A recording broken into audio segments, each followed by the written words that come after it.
اور مولا علی نے جو خط مالک اشتر کو لکھا تھا کہ جس میں مولا علی نے مالک اشتر کو جب مصر کا گورنر بنا کے بھیجا تو مولا علی نے یہ بتلایا کہ کس طرح سے گورننس کرنی ہے، کس طرح سے حکومت کرنی ہے، اور اس خط میں مولا علی نے پورا گورننس کا ایک پورا سٹرکچر مالک اشتر کو بتایا۔ اور دیکھیے، یاد رکھیے گا علی کے جانے والوں، کسی بھی ملک پہ لشکر کشی کرتے ہوئے ملک کو فتح کر لینا آسان ہوتا ہے، لیکن اس ملک کو فتح کرنے کے بعد اس ملک پہ گورننس کرنا بہت مشکل ہوتا ہے۔ اس لیے مولا علی کا یہ خط ان لوگوں کے لیے بہت امپورٹنٹ ہے، بہت اہم ہے، جو حکمرانی کر رہے ہیں، جو رول کر رہے ہیں، جو حکومتیں کر رہے ہیں، اور بڑے بڑے حکمرانوں نے، بڑے صغیر کے بڑے بڑے حکمرانوں نے مولا علی کے اس خط کو اپریشیٹ کیا اور اپنی گورننس کی کتابوں میں اس خط کو حوالہ دیتے ہوئے لکھا کہ کتنا امپورٹنٹ ہے یہ خط گورننس کرنے کے لیے۔ اور دیکھیے، علی نے اس خط میں بتایا کہ کس طرح حکومت کرنی چاہیے، کس طرح جسٹس کرنی چاہیے، کس طرح ڈیموکریسی قائم ہو سکتی ہے۔ اور علی بتلا رہے ہیں کیونکہ علی جانتے ہیں، علی نے کہا تھا کہ انسانی جسم ایک جہان اکبر ہے، گویا علی یہ جانتے ہیں کہ انسان مختلف ایموشنز کا کمبینیشن ہے، اور کس ایموشن کو کس وقت یوٹیلائز کرنا ہے، کس ایموشن کو کس وقت یوز کرنا ہے،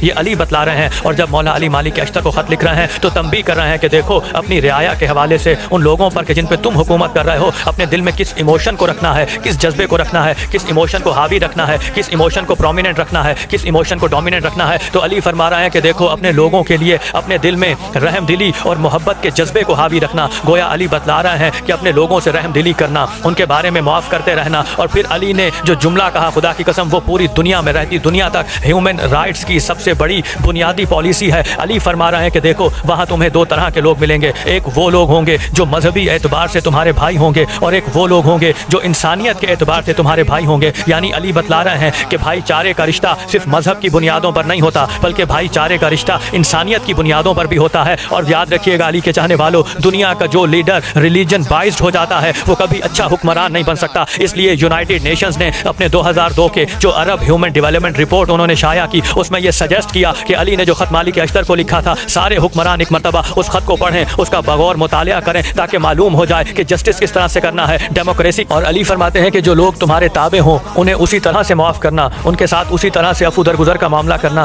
کہ جس طرح سے تم اللہ پہ توقع رکھتے ہو کہ اللہ تمہیں معاف کرے اور اللہ تمہارے معاملات پہ درگزر کرے۔ اور دیکھو، یاد رکھنا، جب کسی کو معاف کر دینا تو پھر ریگریٹ مت کرنا، اور جب کسی کو سزا دینا تو دل میں خوشی محسوس نہ کرنا۔ خدا کی قسم، اس سے بڑی ہیومن رائٹس کی کون سی گفتگو ہوگی جو علی اس خط میں فرما رہے ہیں کہ جب کسی کو معاف کر دینا تو ریگریٹ فیل نہ کرنا، اور جب کسی کو سزا دینے لگو تو دل میں خوشی محسوس نہ کرنا۔ اور پھر آگے بڑھتے ہوئے علی فرماتے ہیں، علی نے انسانی فطرت کو مخاطب کرتے ہوئے کہا، کیونکہ انسان اپنے مزاج میں سرکشی رکھتا ہے، تھوڑی سی دولت آ جائے، تھوڑا سا اختیار آ جائے، تھوڑی سی پاور آ جائے تو انسان سرکش ہو جاتا ہے۔ تو علی در حقیقت انسانی رویوں کو مخاطب کرتے ہوئے کہہ رہے ہیں کہ دیکھو، اگر کبھی دل میں تکبر محسوس ہونے لگے، دل میں گھمنڈ محسوس ہونے لگے اپنی طاقت کا، اپنی پوزیشن کا، اپنے اختیار کا، اپنی دولت کا، تو دیکھو یاد رکھنا، آسمان کی طرف منہ کر کے ایک ایسی ہستی کو یاد کرنا کہ جو آسمانوں پر موجود ہے، وہ تم سے زیادہ با اختیار ہے، وہ تم سے زیادہ صاحب قدرت ہے، اور وہ تمہارے ساتھ وہ کر سکتا ہے جو تم کسی کے ساتھ نہیں کر سکتے۔ خدا کی قسم، اس سے آگے بڑھتے ہوئے علی نے کیا کمال جملہ کہا، اور آپ دیکھ لیجئے گا اپنے اپنے ملکوں میں جہاں جہاں آپ رہتے ہیں، علی فرماتے ہیں کہ ہر وہ عہدہ کہ جو عہدہ مطلق ہو، یعنی ہر وہ عہدہ کہ جو عہدہ کسی کو جواب دینا ہو، جس عہدے میں کسی کے ہاں جواب دہی نہ ہو، علی فرماتے ہیں وہ عہدہ ہماری نظر میں باطل ہے۔ یعنی علی فرما رہے ہیں کہ جو ایبسولوٹ پاور کا کانسیپٹ ہے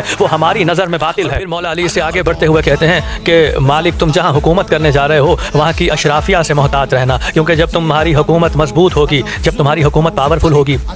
تو یہ جو اشرافیہ ہے یہ تمہارے قریب رہے گی، اور جب تمہاری حکومت کمزور ہونے لگے گی تو یہ اشرافیہ سب سے پہلے تمہیں چھوڑ کے جائے گی۔ اس لیے یاد رکھنا، عام آدمی سے جڑے رہنا، عام آدمی سے جڑے رہنا۔ اگر اشرافیہ کے بھروسے رہو گے تو یہ اس وقت تک تمہارے ساتھ رہیں گے جب تک تمہاری حکومت مضبوط ہوگی۔ جیسے ہی تمہاری حکومت کمزور ہونے لگے گی یہ تمہیں چھوڑ کر چلے جائیں گے۔ اور دیکھو یاد رکھنا، جو بھی وزیر بناؤ، ایسے لوگوں کو وزیر بنانا جو تمہارے سامنے سچ بولنے کی ہمت رکھتے ہوں، چاہے پھر وہ سچ کتنا ہی کڑوا کیوں نہ ہو۔ اور پھر آگے بڑھتے ہوئے علی نے یہ فرمایا کہ دیکھو یاد رکھنا کہ تم سے پہلے جہاں تم حکومت کرنے جا رہے ہو، تم سے پہلے وہاں کچھ لوگ حکومت کر چکے ہوں گے، ان لوگوں نے وہاں پہ کچھ ویلیوز بنائی ہوں گی، کچھ نارمز بنائے ہوں گے، کچھ کلچرز بنائے ہوں گے۔ دیکھو ہر وہ ویلیو، ہر وہ کلچر، ہر وہ نارم کہ جس سے لوگوں کو فائدہ ہو رہا ہو اسے ختم نہ کر دینا، اور ایسی چیزیں لوگوں پر نافذ نہ کرنا کہ جن کو اڈاپٹ کرتے ہوئے لوگوں کو تنگی محسوس ہو، لوگوں کو مشکل محسوس ہو۔